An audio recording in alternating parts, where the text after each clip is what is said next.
Welcome back to Scarborough Fishing, and today we're talking football jigs. So, almost any time that you go fishing around rocks or beds that they lay on or anything, it's always a great idea to take a football jig and to drag it. And so, when it comes to football jigs and the colors, I try to keep it super simple by keeping one of two colors: black and blue, green pumpkin. That's really it. Sometimes I like to throw in some like accents, as in like a brown with this green pumpkin, or I like to throw in a red with this green pumpkin. As you notice, this is not a standard football jig, but I'll talk about that here in a minute. The only time I really stray anywhere away from those two colors is when I go to finesse or I throw in some type of purple. And that's just to give them something just a little bit different.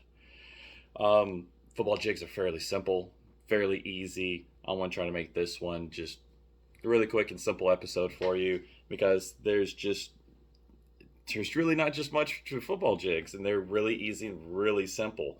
And so first, let's go over, of course, colors, like I just said. Then we're going to go over brands that they are, some trailers that I have sitting here aside ready to show you, and my pole lines, and really just kind of run through this, though I don't really take up a lot of your time. So of course, a black and blue is always great just about anywhere you go. It really works. Sometimes they work just dragging it through the mud. Sometimes it works when you're trying to reel it in. They'll see that silhouette going on and they'll just kill it. And that's just, especially in Florida, that's a great choice right there. Green pumpkin is the other great choice. Here you get a little bit of chartreuse on the bottom. I really try to look for trailers that are a little bit darker up top, lighter on the bottom. If you pull around this one, you can see it's darker on top, a little lighter on the bottom. So I really try to pay attention to like trailers when it comes along those lines. As you can see, this one is just green all the way through, but I'd like to throw it with the accent. So we have brown in there with the green and a little bit lighter. And some of the brands that I particularly love to use, and the number one brand I like to use, is the Terminator football jig. I actually got on my pole right now. So one reason why I like running this, and I'll show you what I did here, a little trick. One reason why I love running this, it's a flat-headed football jig. So if you look at that right there, and you can see the top of that football head is just as flat as it can be. And it really runs really great, especially when you're trying to pop it up out of rocks, or you're trying to drag it across to be able to find those beds that they're on. And runs great. And if you notice, one thing I did to this jig, I left a lot of the skirt long to give it that longer profile. But one thing that I did is I took a lot of those strands and I cut them short to make it flare out, have a bigger presence. Because when I go fishing with jigs, I'm not just fishing to get a bite, I'm fishing to get a big bite. Get that big bass that's sitting there laying on those rocks in pre-spawn, which you can see I have that red accent color on the bottom ready for it. I also have green watermelon red flake on this one. I'll show you that one here in a minute. I'm really trying to get the big bass to be able to eat these, and we're going around through it. I really have to say that's probably my favorite one as a multi-purpose, is that Terminator with that flat head.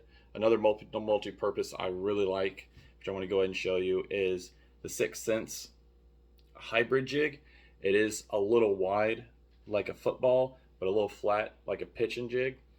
This thing, and it's tapered, where the way that the eye is and the way it's tapered also works good through grass. So this is just, in my opinion, an outstanding jig through just about anywhere you want to throw it.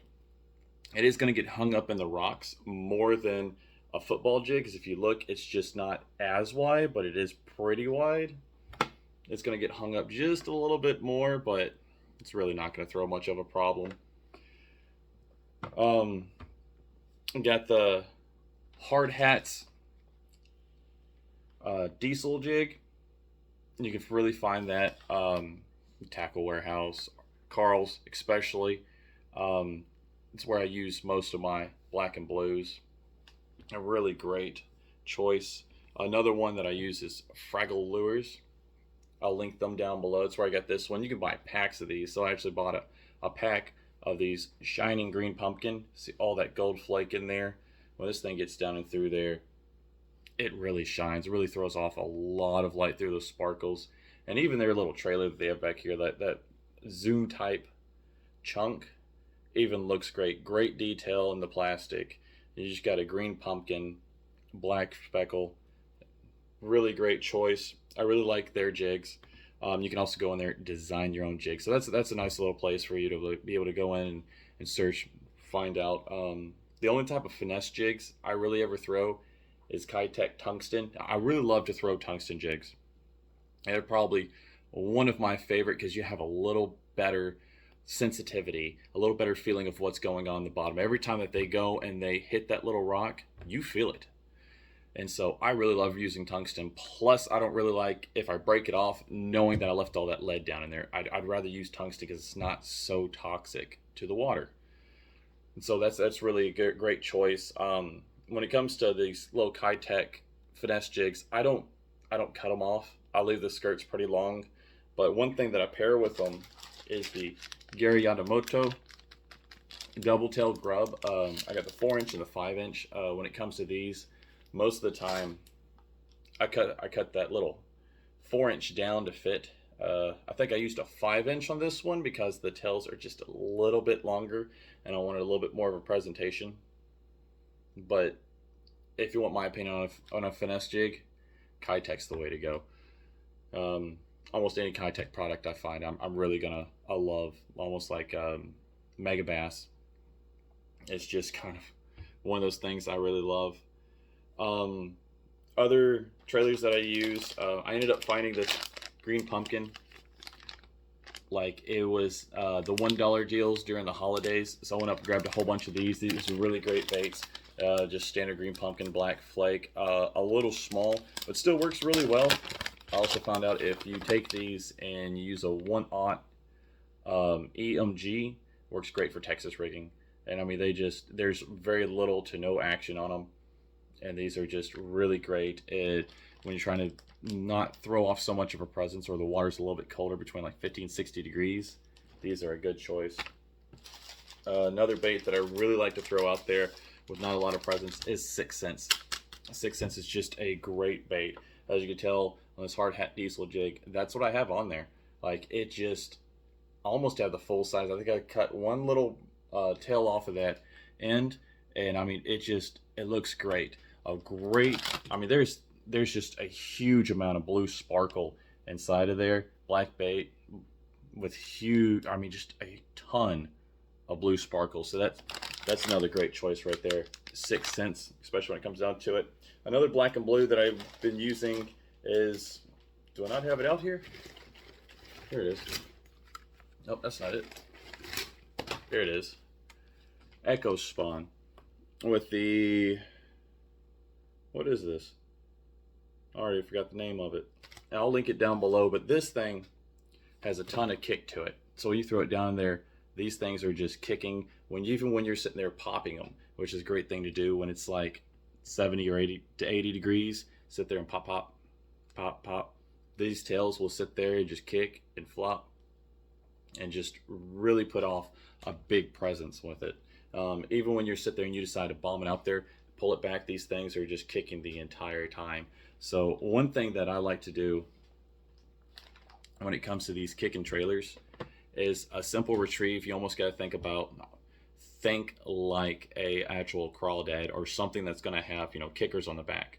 What they usually do, they'll kick themselves up and they'll kick themselves out. So if you take your rod and you do a simple pop, pop, and I mean just simple like that, go up 3 or 4 degrees and back towards yourself, it'll kick it up and kick it out. And that's pretty much what crawdads do. So that's something that you need to kind of think about when you're out there, is try to just pop, and try to make it look as realistic as possible. Because there's only two things you're going to do. You're either going to trick the fish into believing that it's real, or you're going to sit there and try to get a reaction strike and make its core instinct just completely take that bait.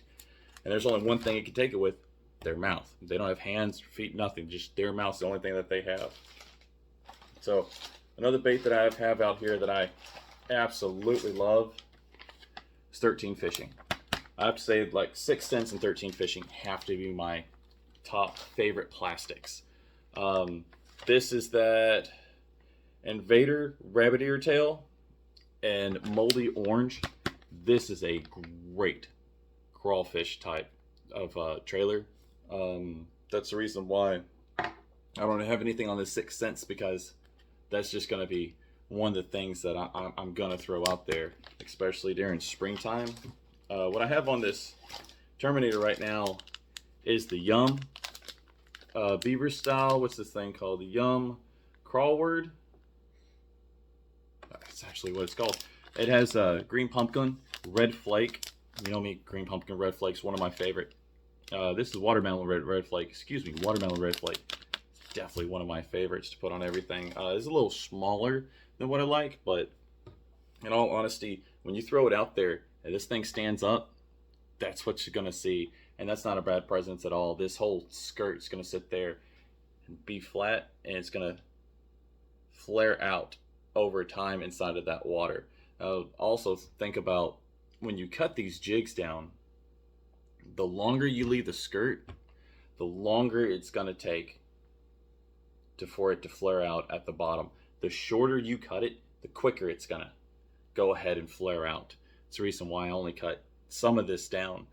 Bomb it out there, put tension on it, it's going to pull that bait up, it's going to pull it up there, and a lot of that's going to sit there and go ahead and open up, and some of it's going to slowly open up, so it's going to give a little bit larger presence to it.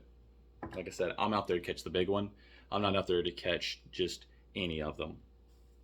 And so this type of pole I like to use is a medium heavy fast action Shimano SLX.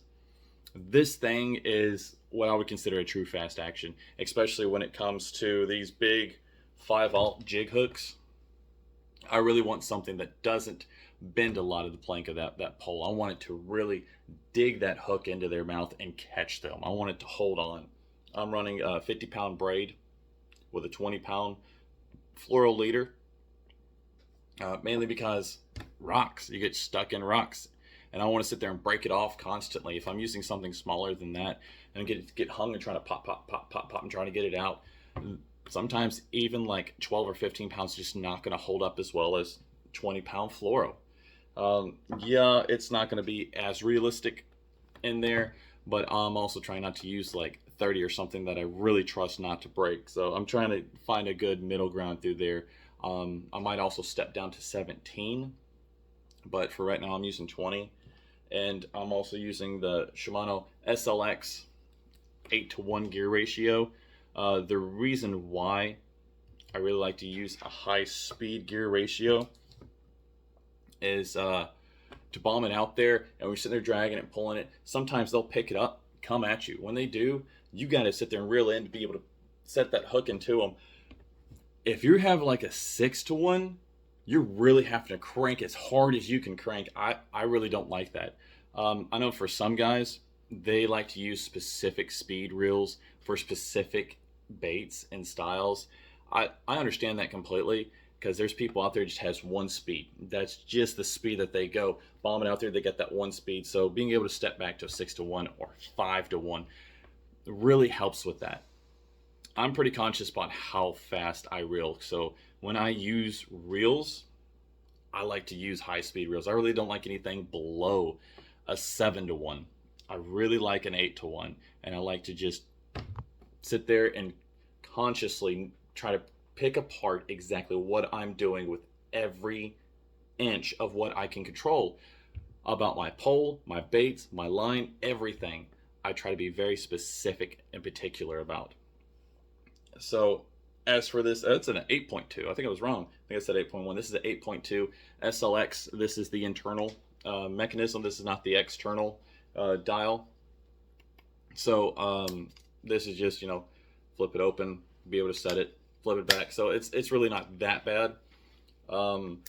This is just $100, extra $20. You be able to have the external, which is something I would also really like upcoming with my next couple poles. But that's what kind of was in the budget. Like I said, all budget fishing. I know you're going to see a lot of baits from me.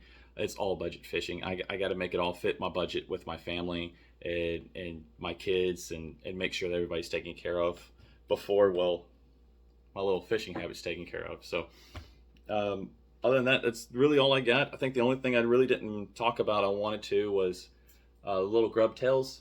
They have some really great slow action kicks to it. It's one of the things I really like about Gary Yamamoto. They also have to be one of my favorite baits. Other than that, yeah, the little packaging I keep it in, 3700 KVD Plano speed bag, has all my trailers, fits them great. Throw them in there. If your bag gets absolutely soaked, yeah, it's going to get water inside of it. But I mean, if it's just a slight drizzle of a rain, I'm not even worried about it. I don't even pay attention. I let it go. It's just fine. Plus, everything I have, I try to keep it in the original plastic. Everything I have, I try to keep in the original plastic because it's great. You open it up, get it out, put it back, holds all of it, keeps water out. I absolutely love it. So that's really it for football jigs. I know I've went over like over 15 minutes of what I said was going to be real quick. There's no way I'm going to be able to make these like super quick, like 5 or 7 minutes. That's just not who I am. I like to talk about the baits and what they do, what I like to do with them, what I use, and really that's about it. So if you like what you hear and you want to hear more, subscribe. If you're curious about any of these baits, I want to put out everything down in the description, including the pole, the line, the reels, everything that I've talked about today. So till next time, be safe, have fun, catch a big one for me.